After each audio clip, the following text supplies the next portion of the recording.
All right, everyone, it's time for another Styxhexenhammer garden update. I've cleaned things up quite a bit out here. Of course, that's roughly the same, although you can see a considerable amount of growth. Perennials tend to do that. The tea over there is doing well. There's plenty more of it. I cleaned out the garlic bed. Yes, indeed. I weeded through this, so all that's left in there, that's all garlic. You know, that's going to be tasty. No vampire zone. That got hauled through, of course. It's still only semi-completed. Went through here and removed a few straggling weeds, but there was nothing major, actually. The big change is this is the potato bed. Yeah, 5 rows of nice potatoes. You can see there the spacing between them.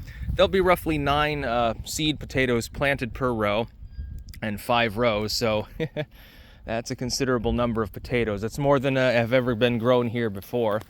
I expanded this bed out. I decided to double its size. I'm still going to leave a little bit of an extra gap there. I'll take care of that in the fall. And what I did with the wood from the potato bed is here, I'm going to make basically a Hugle Culture. I didn't even bother to take out the grass. It won't be necessary. What I'm going to do is pile this full of amendment and heap it up. And then I'm going to put perennials and probably chamomile more than anything in there.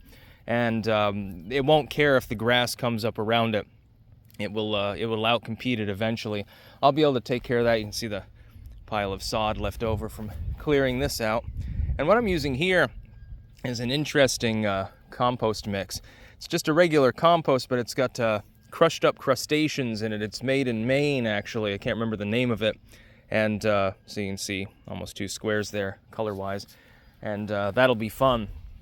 Yeah, unfortunately the chives over here died, the ones that I showed you the other day. They got frosted down.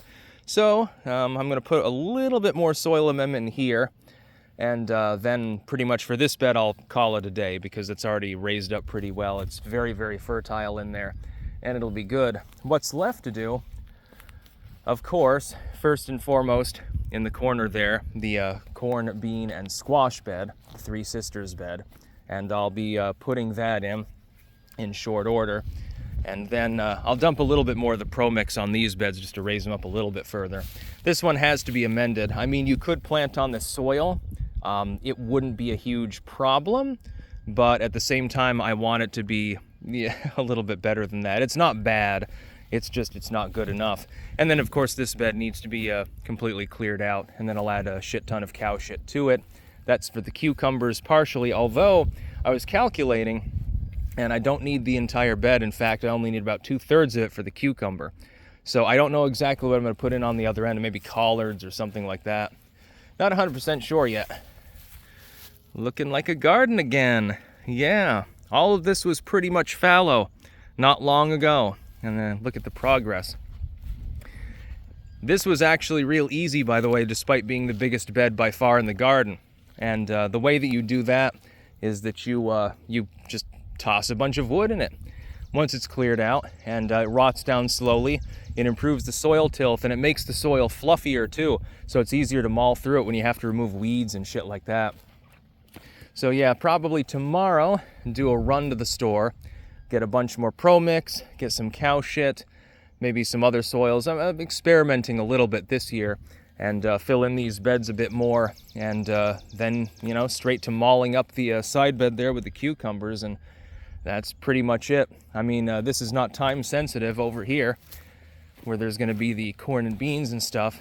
Roughly from, if you look at these 2 beds, where they corner off around here, or a little bit further in, and it'll go all the way to that fence, and then all the way back to the fence there. And the fence obviously still has to be done. So that's about, I don't know, 12 by 10 or something like that. It's a fairly considerable area. And 12 by 8 or something like that. You can get a lot of corn in there. Everyone loves their sweet corn. Not a huge fan of it. Unless you like grill it on the barbecue with some butter and stuff like that, then it's pretty great.